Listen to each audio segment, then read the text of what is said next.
Hello, my beautifuls. How are you doing? I hope you're doing well. For those who don't know me, my name is Wanyiha G. Ndut, and I'm happy to be here, and I'm welcoming you, especially the new subscribers. Thank you for joining us. Thank you so much. It feels so good to have new guys here and just to share together. Today I have a beautiful word, and I know this is so meant for someone. God is looking out for you, and it's such an encouraging word because it's a word about a movement. It's about the next place that you're going to. And I know some of us, sometimes when you reach a place, you want to settle because you feel like your life has been such a journey, and you're like, I want a life like somebody else's, like those people who have settled, those people who have built, you know, like seemingly solid foundations for their generations. Yeah, they know this is where we want to live. We will settle here, you know, and you know, we will raise our kids from here. But you find that God sometimes will keep moving you, yeah? And just when you think, okay, now I've learned and I've grown, you know, and I want to settle, God moves you to somewhere else. You know, I've been listening to messages that have been so relative, you know, to what I've been even teaching in the past months. And I was like, wow, God, okay. So how is it that I was able to give this message earlier on? And you remember, like, the time we were talking about the separation, the times of separation, you know, and the time for somebody to just move to the next place. This is so happening for so many people. Forgive the slang. And so many people are about to just be moved to a different place. And sometimes you even find yourself just packing. And sometimes the packing is the decluttering you do, yeah? You're like, I feel like there's just too much around me. I want to just, you know, remove some things and just release myself from all this luggage and baggage, you know. And this morning, I went to my quiet time place. Yeah, I told you that a while ago I organized my closet. My closet is like a dungeon. Yeah, most of you know, if you've done this journey, you already know our house is very old. So the way they've placed the closet, there's a place you can't even reach, yeah?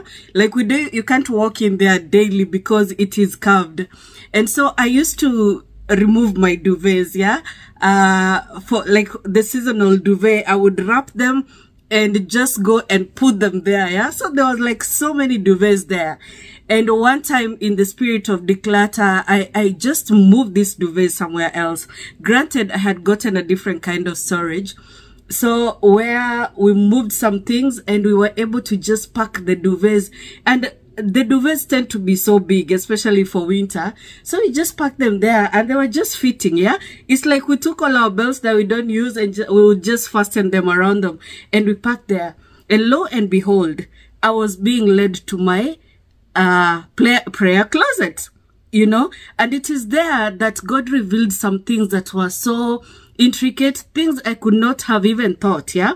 And I'm telling you, sometimes when you're told to move, just do it. Sometimes it would be as simple as, you know, if you play chess or draft, you know how you move, you make a move and it means just so much, yeah? In the grand scheme of things. It is like that sometimes with God. He will tell you, move this, yeah? Remove this. And you're like, who does it bother, you know?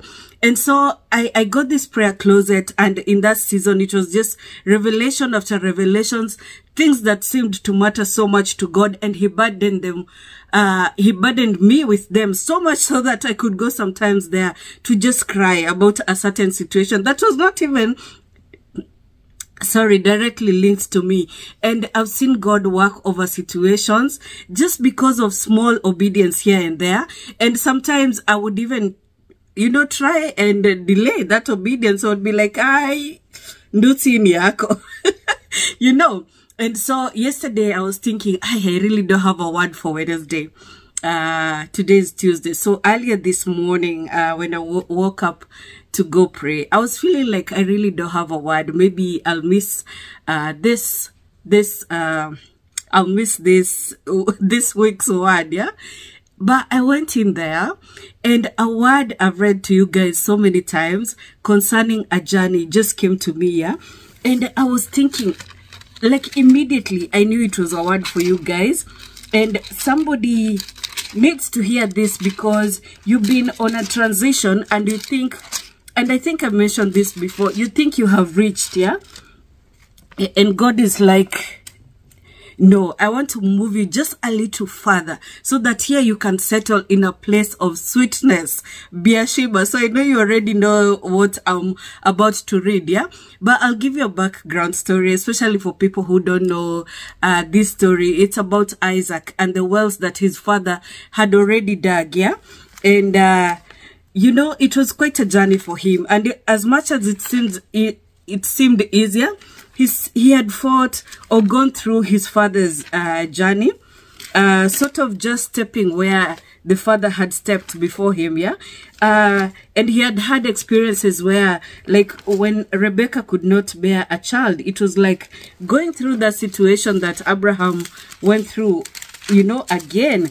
And so we see him handling it in a way that he had this confidence. It's like mtoto wa mdosi, yeah? A wealthy man's child.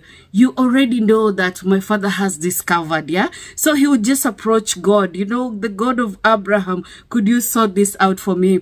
And he prayed for these children, and Rebecca got pregnant, yeah? And we see a huge developing story to where even these descendants of theirs became slaves, you know? And then God rescued them.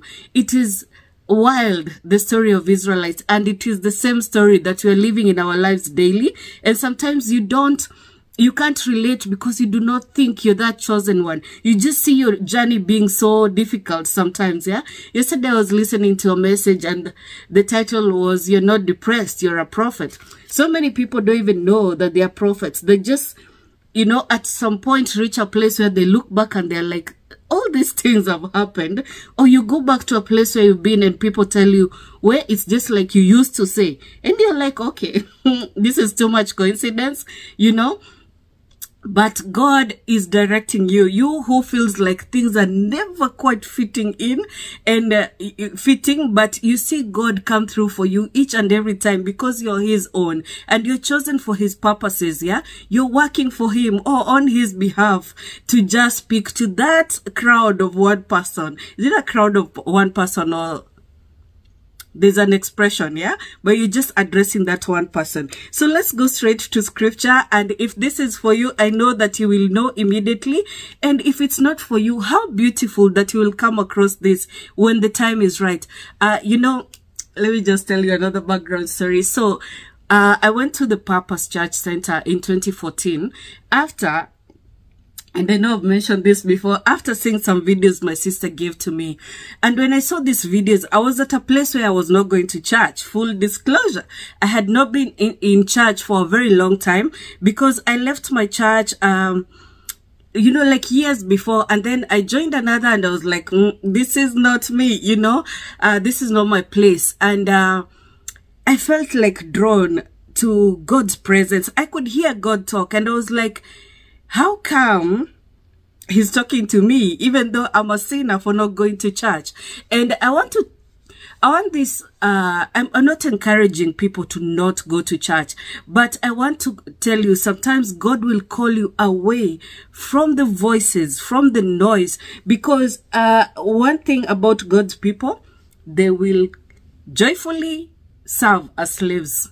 As long as it's not hurting them, you know, as long as it's not making them cry or squeezing them, they will joyfully serve in a place for so long without hearing God's voice. But as long as you're relating with people, you're okay because you feel, okay, I can go to this one for this. But God is so jealous over you. He's like, no. I will remove you from all these voices. And that is not to say that those people are bad.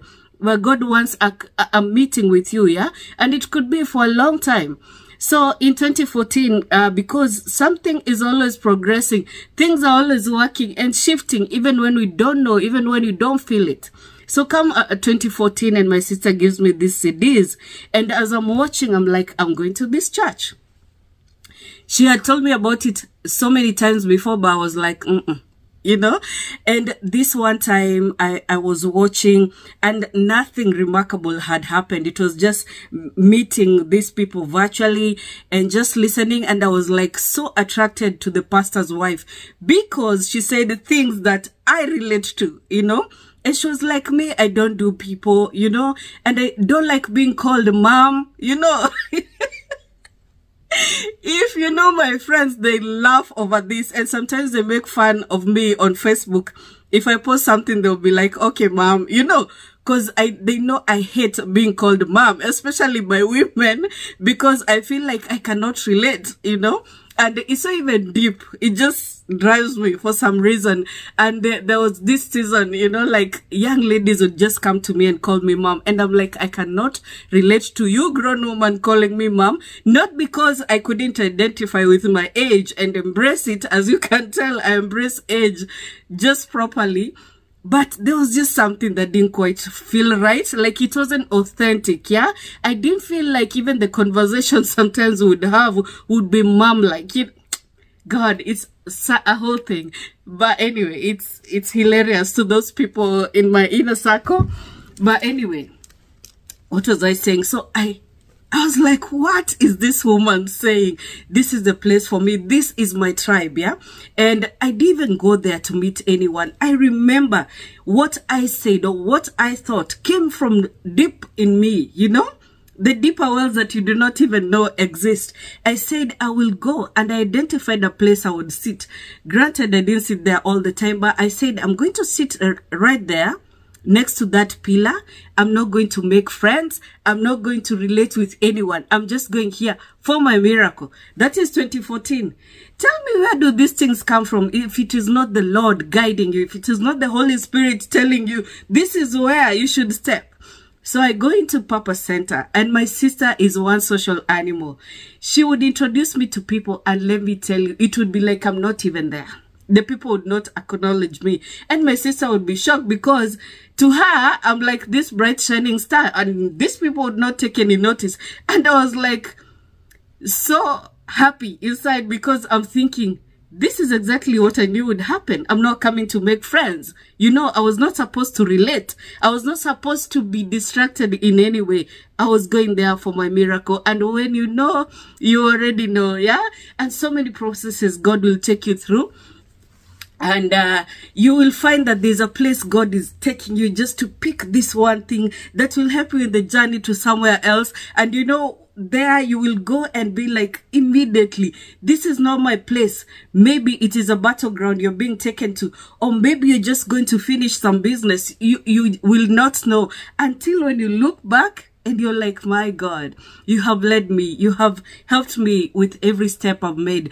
And I'm saying this to tell you, you who is on a journey, and I know this is for particular people who have made a very peculiar, you know, journey, and you're at a place where you're like, okay, so what is next? Because clearly this is over. I told you, when you're about to step into another new season, there's some things that will shift, yeah? There's some things that you will lose, and even the providence for that season, you will find yourself running out of resources, yeah? Just like the Israelites ran out of resources in the wilderness, and God would provide manna, but this was not permanent food. They were even told, do not sow this food for this long. I will provide every morning. So it is the kind of place where you're looking for security, but God is like, no, no, no, no. This is not the place where you build storehouses. I will show you where you do that. But in this journey, I'm just giving you enough and sufficient for the day, you know? And then tomorrow, you better trust and believe that I will be here, or I will send this, yeah? And so it is beautiful when you trust God, when you know that you will get today, you will not lack. I remember moving from one place to another, and I was telling these girls a testimony. They were young girls, yeah? And we were having dinner at my place, and I told this girl we had done a journey with, there was a time where I didn't have to pay rent. We were just, you know, in a certain place. I was frustrated because of things I could not get, but we had everything. We did not even have health insurance, but our kids just never got sick. And in the neighborhood, people started referring to me as the woman who always has an answer for kids, you know, these kids ailments. And people would come to me like, "Ay, mtoto akikohoa, what do you do? Like, what happened? What do you do when your kid is coughing and all that?" And I would always have these tips and tricks. Give them carrot juice, give them this, because it's like I had gotten used to doing that. I knew we don't have money to rush to the hospital all the time. And when I look back, I could see God's providence and covering each and every time, yeah? And so, in fact, when we came to a place where we now need insurance or we think we can afford, I was so scared because I was like, okay, is this the place where I'm like, God, we don't need you anymore? Anyway, that was a place of luck, and yet we were not paying rent. And we went to another place. And in this place, I could get broke. The rent was not even much, but I could get broke, you know, to a point where I'm like, no. And I remember one time just saying, I'm never going to call my mom again at I need 200 bob. No. I'm taking Mama Nduta out of this, constant worry. Like, is my daughter okay? And then we moved to a place where, I don't even know how to put it, but I remember now my girls coming, and I was like, you know, in this place, when I stepped into this house, I declared that we would never lack.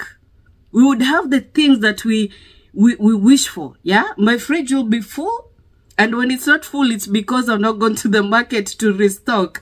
I saw God's hand working hand in hand with what I declared. So your word is power, but it doesn't work in certain places. God is moving you to a place where you'll be on another level, and you will notice it's not because I have so much now. My pockets are not full, but I will never again sleep hungry in this place because I'm on a different level. But still, God, I want this thing that you have for me. You know, you can feel the Lord stirring you. And I remember in that same place, there's a time I was like relaxed. Yeah, I said there's not even need to pray. I'm happy. I'm content, you know. Let me tell you, what was about to happen, I was never ready for. My problems were on press ups, yeah, building muscle to how they would just push me, you know, and test me and tear me apart. Well, let me tell you something. Even in those moments where I was hard pressed and just almost taken out, God was designing it for me to get to the place where I needed to go into prayer, to go to a meeting with him. You know, the way Moses had to climb the mountain to just meet with God, just like that. Having to move from one place to another. Sometimes you're pulled back, so it seems, yeah? So you can be thrown far ahead like an arrow, you know?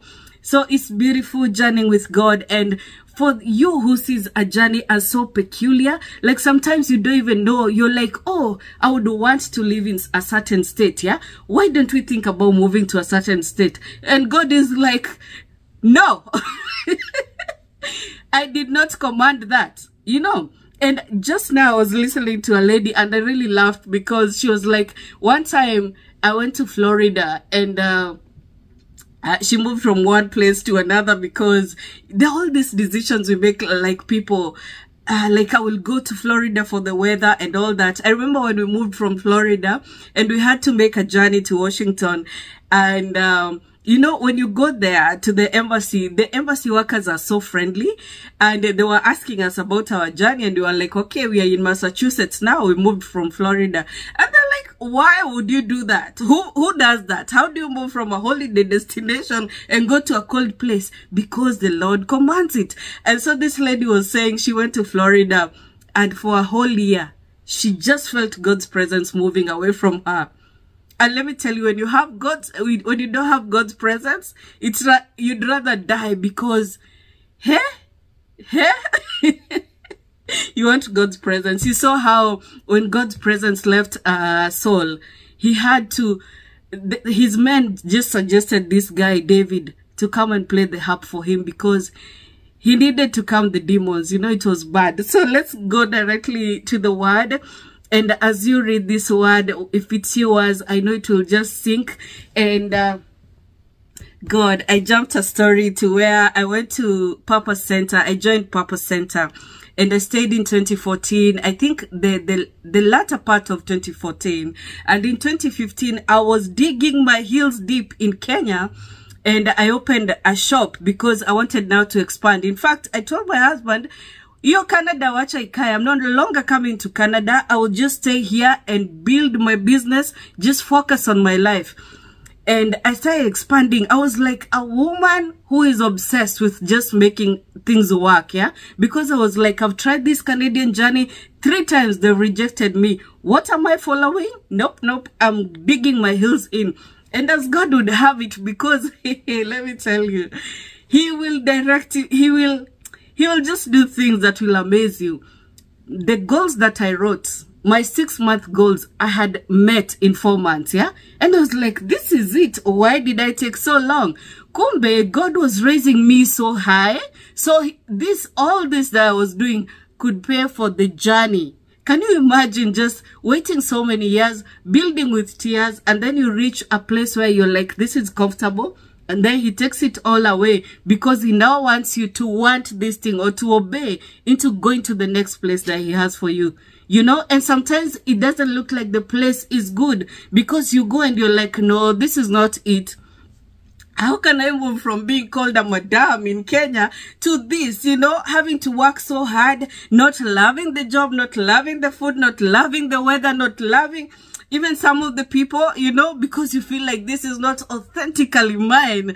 But kumbe, God is just guiding you to that place as a war, you know, as a battleground to fulfill or to finish some things that you need to, so that you can be moved, you can be promoted. And sometimes the higher level does not feel like so, because you want to go, you wish for the times you were comfortable in certain places, you are growing, you are being called madam, but God is like, no, no, this is not it. I have to move you until you complete or towards what you're supposed to do.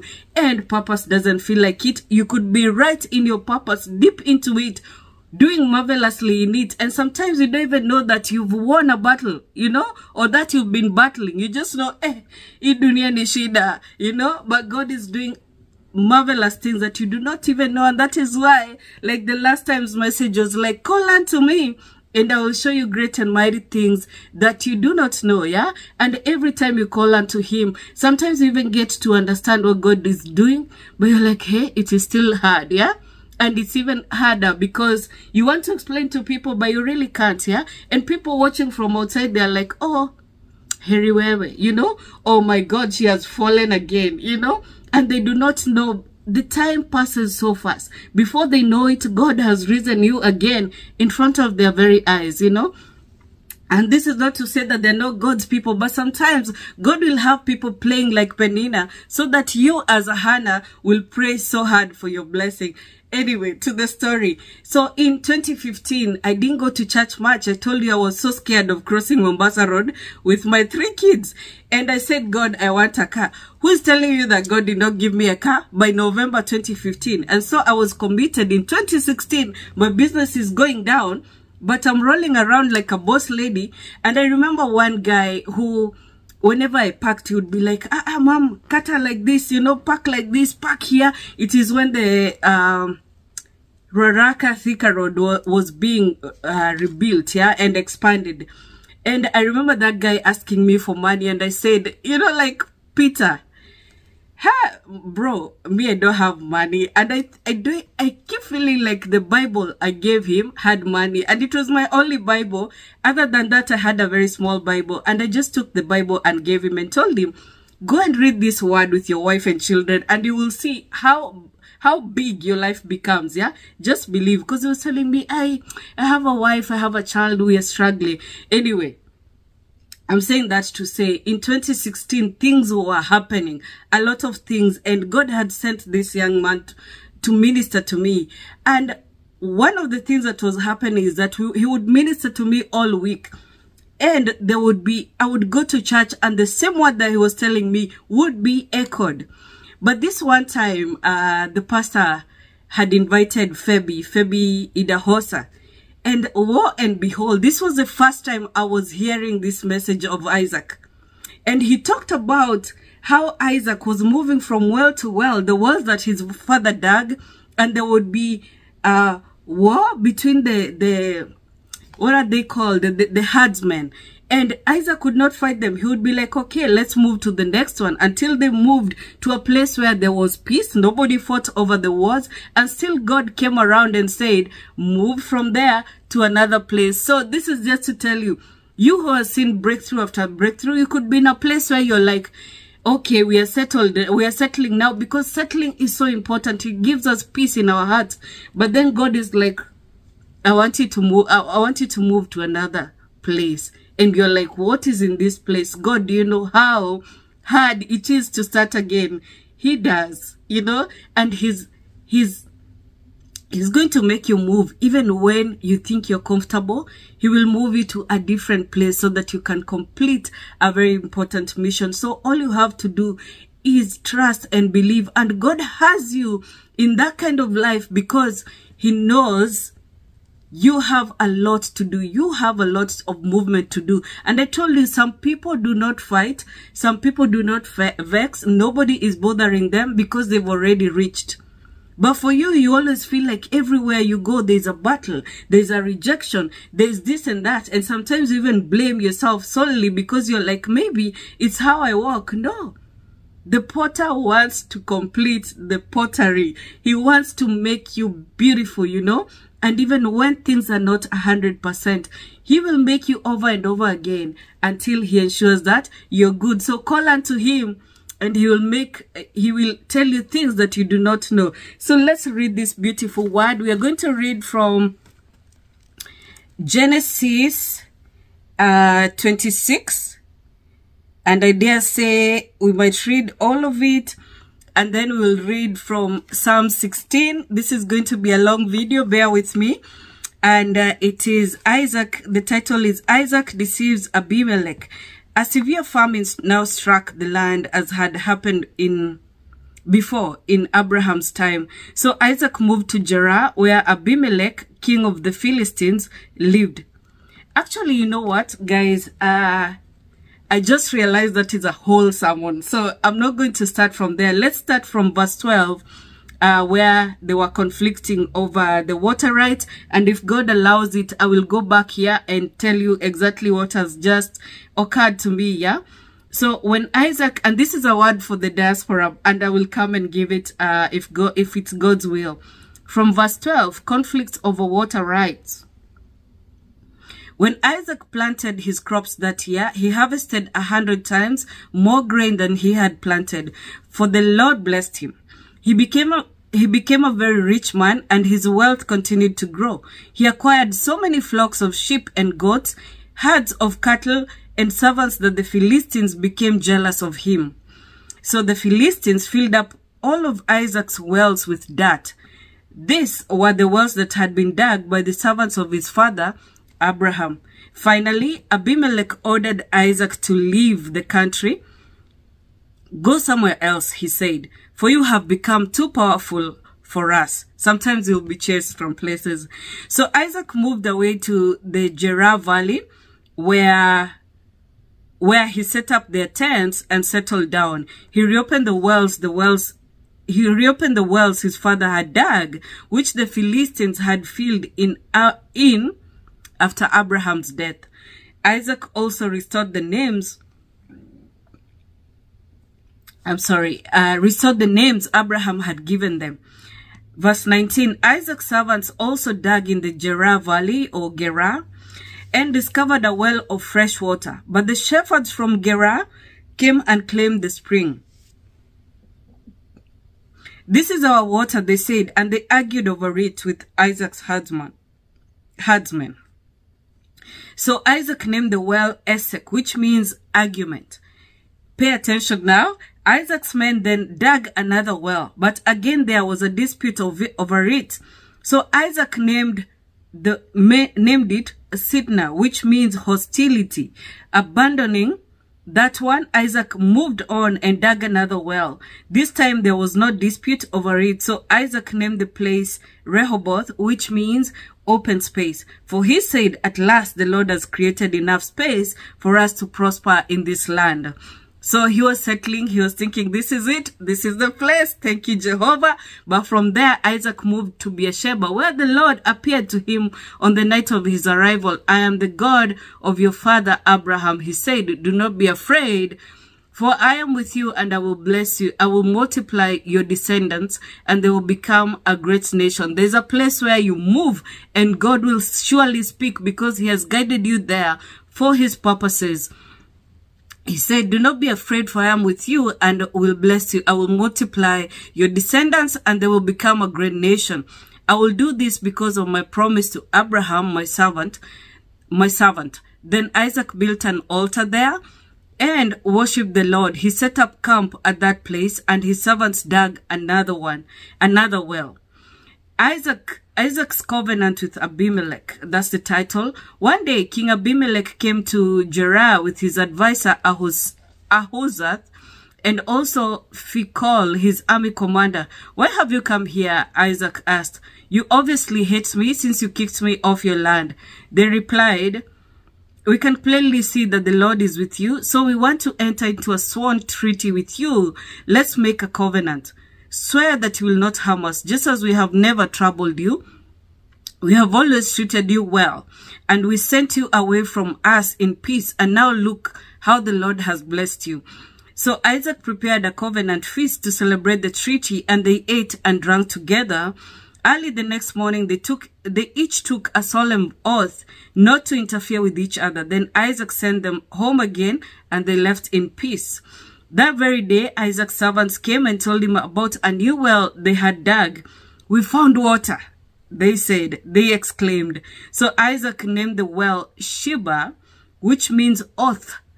And to this day, the town that grew up there is called Beershiba, which means well of the oath. At the age of 40, let's stop there, 33, yeah? And I'm going right ahead to read Psalms from Psalms chapter 16. Sorry. And it says, keep me safe, O God, for I have come to you for refuge. I say to the Lord, you're my master. Every good thing I have comes from you. The godly people in the land are my true heroes. I take pleasure in them. Troubles multiply for those who chase after other gods. I will not take part in their sacrifices of blood or even speak the names of their gods. Lord, you alone are my inheritance, my cup of blessing. You guard all that is mine. The land you have given me is a pleasant land. What a wonderful inheritance. I will bless the Lord who guides me. Even at night, my heart instructs me. Listen to that. I know the Lord is always with me. I will not be shaken, for he is right beside me. No wonder my heart is glad, and I rejoice. My body rests in safety. For you will not leave my soul among the dead, or allow the Holy One to rot in the grave. You will show me the way of life, granting me the joy of your presence and the pleasures of living with you forever. All right, so I'm going to leave you with that. I know it is self-explanatory. It is just that David recognizing that where the Lord has taken him or has guided him to is a pleasant place, yeah? And it's a wonderful inheritance. But also, God will guide you in everything that you need to do. Where you have reached and God is like, okay, now you've finished your work here. I want you to move. And sometimes it's not even too far. Sometimes it's not even, the place you think. But God always does marvelous things where he sends you. So listen to him and be in obedience. Trust in him and just keep worshiping and raising a hallelujah, raising a great praise to him, because this is a season. God will do what he intends. And sometimes it may take this whole year for God to just put things right, yeah? And in the coming year, you'll be like, oh my God, it really happened as God had said. But God takes his time to align things just for you. And while he's doing that, you will not lack, So trust and obey, and just do not look to the left or to the right. Stay Stay your eyes fixed on him, and you'll see him do great and mighty things that you do not even know. So I'm gonna leave you with that. Here is Samo. I'll see you on the next one. Bye-bye. Lord bless you and keep you. Make his face shine upon you and be gracious to you. Lord, turn his face towards you